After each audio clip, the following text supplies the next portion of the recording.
back to our show. Indeed, today is an exciting day because I want to introduce to you an exciting topic, and I know you're going to love it. We have a wonderful and amazing guest with us. My topic is parental negligence on kids' educations and activities. Does neglecting your kids cause harm to them? Well, with this our questions and answer, you are going to know. Please subscribe and share. I'm your favorite presenter, and my guest's name is Goodness Virtue.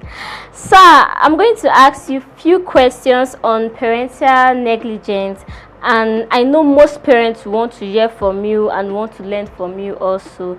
So my question is, how do parent negligence affect kids negatively? I would like to talk on what is parental negligence. Parental negligence, as the case may be, it means dismissing a child's idea or feelings or emotions or options.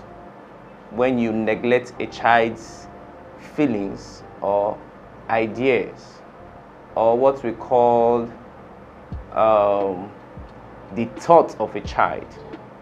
So if you neglect such thoughts, you dismiss such thoughts, it simply means that you are a parent that is neglecting a child. So in that case, if we should look deep into that topic, you'll find that most of the parents, especially in our community today, they neglect the feelings and the ideas of their children. They don't actually see it right to listen to their children. Maybe they feel too busy or feel like the child is not making sense, or the child is too small to say something. Things like that actually make a parent to look down on the child or just neglect the child and go and sit down, you don't know what you're saying. Looking to your question on how do parents' negligence affect kids, I have to put it into some perspective. We have the physical negligence, we have the educational negligence, we have the health negligence, and spiritual negligence. Yes. So in the aspect of physical negligence, you notice that a child will need to eat, a child will need to feed, a child will need to clothe, shelter, a child will need to speak well. That's true. A child will need to speak well. So in this aspect, you don't expect a child who is just of a young age to shelter for himself, to clothe him or herself, or to feed him or herself. Every child have this burden to their parents to take care of them, to make them better for the society. So that's one of the aspects where a parents need to take care of their children. Another aspect is the educational negligence. A parent is responsible of taking care of the child educationally through the primary section, through the secondary section, and through the higher institution section. A parent should be able to cater for that child and bring that child up in knowledge, in understanding, and in wisdom. And that can be done through education. You educate them, not only in school anyway, you can still educate them on your own, things that revolve around the earth. So many things revolve around the earth today that even the school cannot teach a child. But as a parent, you should be able to teach those children, let them know those things that the society brings. So education is not just only in the school, it can also be from the parents at home. Then health-wise, you can't expect a child who is sick to take care of himself. You don't expect that. You should be able to know when your child is healed, when you have some diseases coming around, because the environment itself is full of diseases. Yeah. So you should be able to know when your child is having a feeling that's already affecting his or her system. So when you know these things, you can easily take care of your child health-wise. Yeah. There's spiritual aspects that I must have to talk about, because even the word itself is spiritual. Yeah. So everything on earth is spiritual. Spiritual. Forgetting we can see it, but there's a spiritual realm already that attached to the physical to make it happen.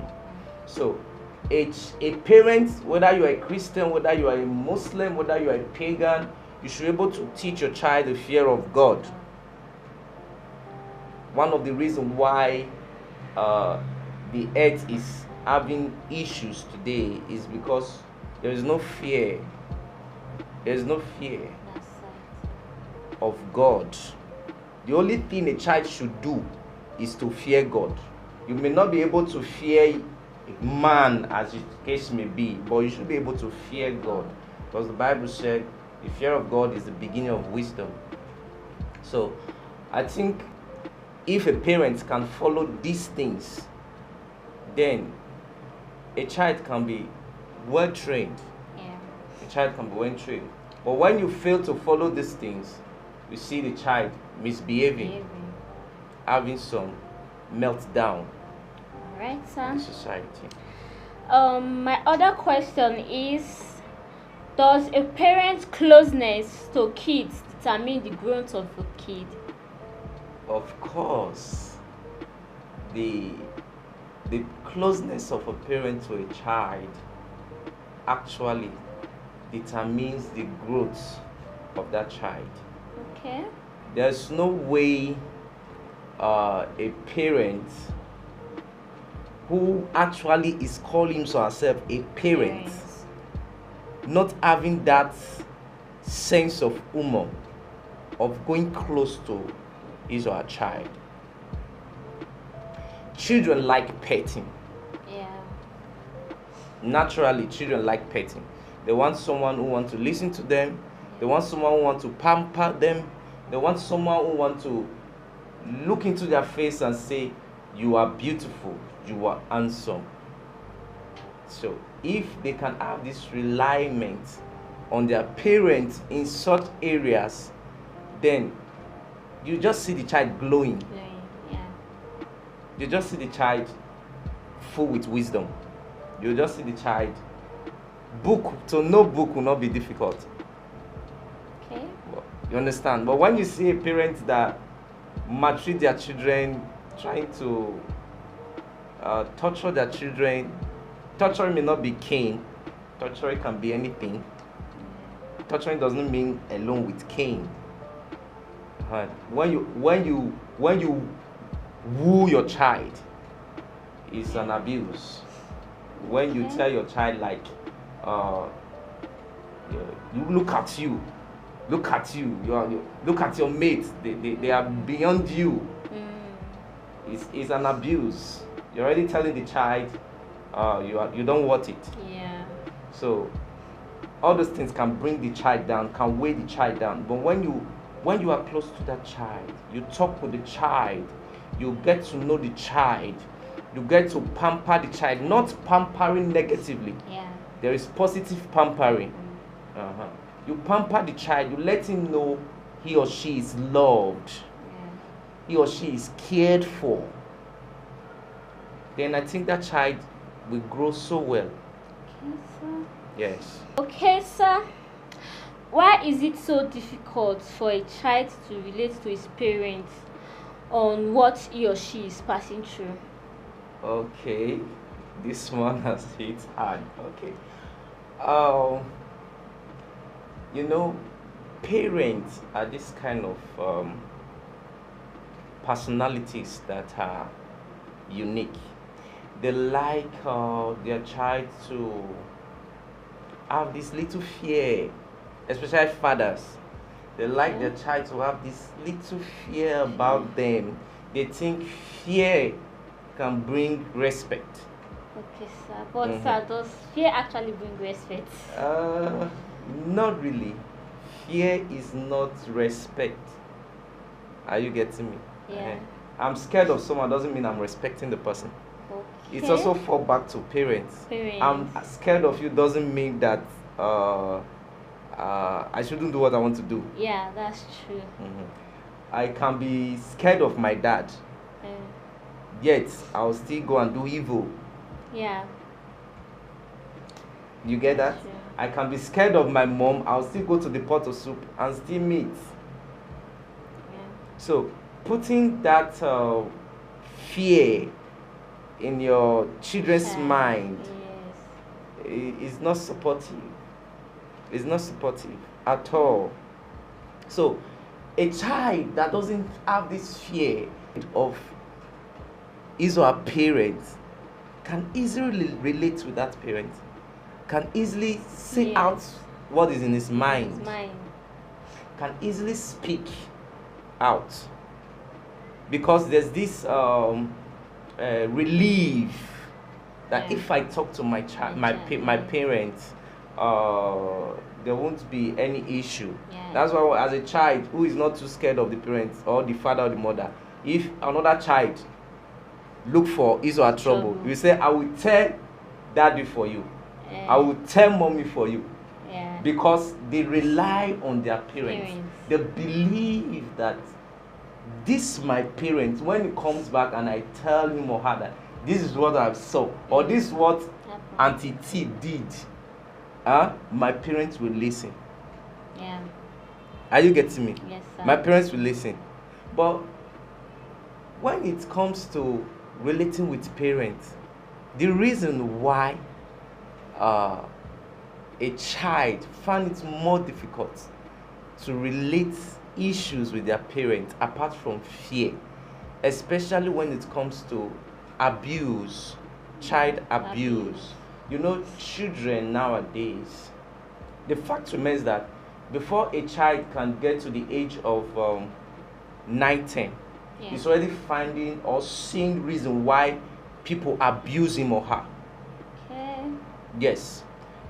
Abuse may not really be what we really think like abuse, like raping a child.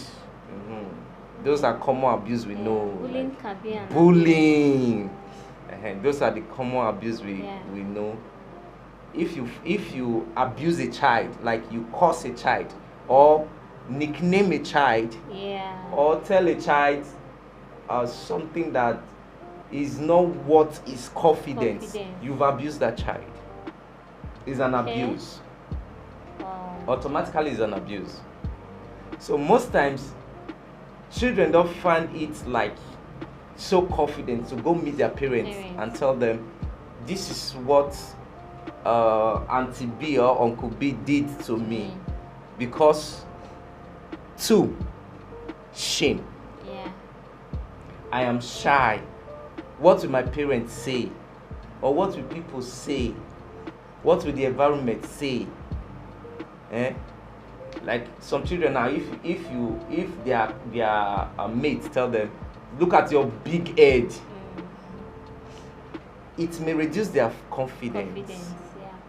But they don't find it this politely. They don't find it beautiful to tell their parents that so somebody told me I have a big head. Okay, but why do you think so? Like, why do they not find it confidence to say it to their parents? Because they are shy. They'll feel, because some parents always feel their child should have this strong mind to face reality. When you have not teach them reality. Okay. You should be able to teach your children reality before they are innocent. They are just coming to the world. They are just passing segments. In those segments, you as a parent, you have to teach these children reality of life. Okay. Teach them how life is. If you don't tell them that, if person calls you big head, no take as anything. Yes. They will take it as something, because you as a parent, you didn't tell them. Yeah, that's true. So they feel this is an insult to my personality. Personality. When you tell them you have a big head, because their parents did not tell them that someone can just do a what's it called, a jest of you, and say you have a big head, and you just laugh over it. So say, I leave it like that. Thank God I have a big head. You know. Yes, sir. So little things can actually bring children down. So one of it is shame. Shame will not make them approach their parents and say, Mommy, Daddy, this is what Mr. B or Auntie B did or said to me. Yeah. Are you getting me? Yes, sir. I've said about fear, I've said about shame. Another one is threat. Threat. Children are easily threatening. Okay. Yes. Let me use this abuse of premarital sex abuse. Now, a child, all those, I will call them, let me call them gladiators, or predators, people that just want to misuse children. Are you getting me? Yes, sir. A child can be threatening easily. After abusing the child, you can just say, if you tell your mother, if I hear of anybody's mouth, the child will be threatening. I will kill you. Are you getting me? Because a child is scared. He cannot really know the difference between being threatened and having a confidence of yourself. Are you getting me? Yes, sir. So they just see it like a threat. So they are scared to say it out. They are scared to discuss with their parents. They are scared to relate it to their parents. Okay. So those are more reasons. All right, sir. Sir, talking about this premarital sex of a teen, does it mean that most children that are actually abused and threatened, is there no other way they can actually relate that stuff to their parents, and their parents won't make it feel like published, like announced, and they can still undo that same issue? Okay. Get your question clearly. If there is any sexual abuse or threat against a child, I think the parents have to say it out. A parent should not hide an abuse, especially when it comes to sexual abuse to a girl child or a male child, whatever the child may be. Okay, so what about the child's safety? Because the child is actually scared that they are going to kill her. Okay. So our safety is also among this stuff we are talking about. Yes. Now, a child is only scared of speaking. Okay. Immediately a child finds confidence of saying out what is disturbing his heart or her heart, that child is free. He won't be scared again. Anymore. Wow. Immediately he or she speak it out and say, Daddy or Mommy, this is what I am passing through, or this is what Uncle B or Auntie B did to me. Immediately, and he or she threatened me not to say it out. Immediately you say it out, he or she will find confidence. You will see the child so free, because the burden in him or her has been released. Has been poured out already. Yes, sir. So the only way a child can be able to speak out to the parents is whereby the child is being close to the parents. Be close to your parents, and it is the parents that can draw their child close. A child cannot just come and be close. Okay, on what aspect? Good. Thank you for that question. You know, parents have this agility, like I said before, of being so pompous to their children. I said that before. Parents like to be this, they want their children to respect them and the rest. Sure you get? Yeah. But you see, a child, to be close to your parents to be close to your parents, first, you must have this mutual understanding, this love guiding. Parents Yes. must have the love. This love, both the parent and the child. Okay. There should be this love bounding. Yeah, bonding. And for you to build this bound love, first, prayers. Okay. Prayers. Whether you're a Christian or a Muslim or an idol worshiper, whatever you want to serve, pray. So, one of the areas where a parent and a child can have this relationship, can relate with each other, one of it is love. The parent and the child must have this mutual love for each other, a love that is bounding. Yeah. And mostly it comes from the parents. But a parent should be able to lure a child to love. You lure that child to love, even though the child is so stubborn. Yeah. Are you getting me? Yes, sir. The Bible has said that train up a child in the way he should grow, and when he's old, he shouldn't depart from it. So, if a parent should love that child, a way of growth will not be difficult. Yeah. It won't be difficult for that child. Another one, pray. A parent and the child or the children should have a communion of fellowship together. Family communion. We've done about God's communion, which is fellowship, praying together. Family communion. A family that don't eat together, they don't eat in the same table, they will always scatter. That's just the truth.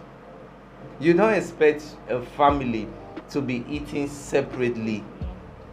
They should eat together. Let them eat together. Let them be in the same table, even though it's not every time, because we believe some parents work. But most of the times, let the family eat together. On that table, ask your children questions. Let them be free to discuss with you. Let them be free to ask questions too. Then don't withhold explanations to your children. Don't withhold it. Don't hold it back. Don't hold it back. Anything you see, explain it in details to them. Let them know in details. And let them ask questions. In all of that, you just see your home going well. We have so many other reasons anyway. So, sir, in this our modern age, what does a child need for correction? Is it cane? Is it shouting or advice? A child needs cane, shouting, and advice. So the child needs the three of everything. Them. Okay. Now, when we say cane, a child doesn't really need a physical cane. Okay. Yes. A cane, like me, if I want to make you cry, I don't need to flog you. I don't need to flog you as a child. I'm a teacher. As a profession, I'm a teacher. So if I want a child to cry, I don't need to pick a cane. I can just be telling you things and you'll be crying for yourself. Do you understand? Yeah. So after telling you everything, I will draw you close again, then advise you, let you know why I have to beat you that way. Okay. You understand? Yeah. Yes. You don't need to spare the rod. Sparing the rod doesn't mean I must beat you. Sparing the rod is not a physical beating. Okay. So, sir, what about those parents that they believe on physical beats? They will beat that child and they won't even correct that child on that aspect. That's a physical abuse. It's an abuse. Okay. And when you are abusing a child, your own child, in that manner, you are telling the child bye-bye to the house. Yeah, you will become tired. The child will go wayward. Okay. He will go wayward because he will compare himself or herself with other children that are pampered. Yeah. So why is my mother not even telling me this kind of thing that sister and Anita's mom is telling her. And You she'll know, be learning it from the ones she will be learning it there, and she will try to push herself out of the house. Okay. So the child will just go wayward. So every child, let me come back to the question. Every child needs beating. Every child needs, what's that third one you said? Shouting. Every child needs advice. Are you getting me? Yeah. You need to shout on a child. Let's not make it too modern. In a modern world. But it depends, because me, I don't like shouting. Good. A child, no child likes shouting. There's no child that likes shouting. Are you getting me? Yeah. Even human beings don't like shouting. We're not even talking about a child. Every human being don't like shouting. You shout on me, I will start disobeying you. Yeah. I'll just look as, are you my mother? Why are you shouting on me? Are you my father? Yeah. Most times we relate it back to our parents. You are nobody, you born me now. Why are you shouting on me? Are you getting me? Yeah. But mostly shouting bring back the spirit of anybody to align that person. Are you getting me? Okay. So if you want to mistakenly throw away this pad now, or you mistakenly fall this pad, just imagine you mistakenly fall the, I will not say you intentional, mistake, but children intentionally do that. Yeah. Are you getting me? They just want to try it. It might break her face, it might start to be. Yeah. But let's imagine you mistakenly make this thing fall down, and it's not cracked. I came home as a father. Yeah. I don't need to advise you that this part you are not supposed to break it. The first thing I will let you know, that it is wrong that you break this thing, is to shout. Minister, why did you fall this thing? Why did you fall this thing? You will have that component that you have done something wrong. Yeah. I don't need to beat you with a cane. I don't need to start busting your face. Are you getting? But already you know that you've done something wrong. After that, I have to sit you down. You don't need to fall this thing. This thing is important. This is what it's used for. This is what it's used for. This. And you know there's no money at home to buy another. Yeah. So you let the child understand why you shouted. Yeah, no longer why it fell down. That thing fell down, but why you have to shout on her or him. Yeah. So we need the three. Yeah, together to work the house, to work the family. Yeah. Yes. Alright, sir. Wow, it's really interesting. Yes. Okay, our last question. Okay. Talking about children education, is it supposed to be handled by just teachers, or should parents be involved? Okay. In education, mainly, if you want your child to be educated, mainly is a parent. Okay. Why should we say parent? I know most of times I won't say parent. It can be, your parents can be your guardian, your guardian mother, your nanny, or whatever the case may be. They are all in the form of parenting. Because they train up the child. Even the teacher in the school is a parent to a child, because they all together build up that child in the way they should go. So first, a parent can be of anywhere. Even the community, even the environment, even your neighbors, they are parents to any child. Are you getting me? Yes, that's why people said it is not only the biological parents that bring up a child. Everybody joins hands together. So, but mainly your parents at home, your biological parents, have 80% of training you, because education is not all about write and read or speak good English. That's not all about education, though that's the face of it. There are so many things that happen within the community today that we can't even teach in school. Yeah, that's true. Parents need to teach them. Parents need to let their children know. In school today, you don't expect me to be teaching a child private parts. Yeah. Are you getting me? I don't need to teach a child in school private parts. Are you getting me? Especially in primary school and the rest. Are you getting me? Because it's not even in the syllabus. We work with syllabus. Yeah. Are you getting me?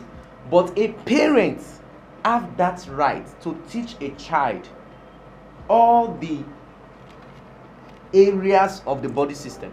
Yeah. You need to tell them where uncle must not touch.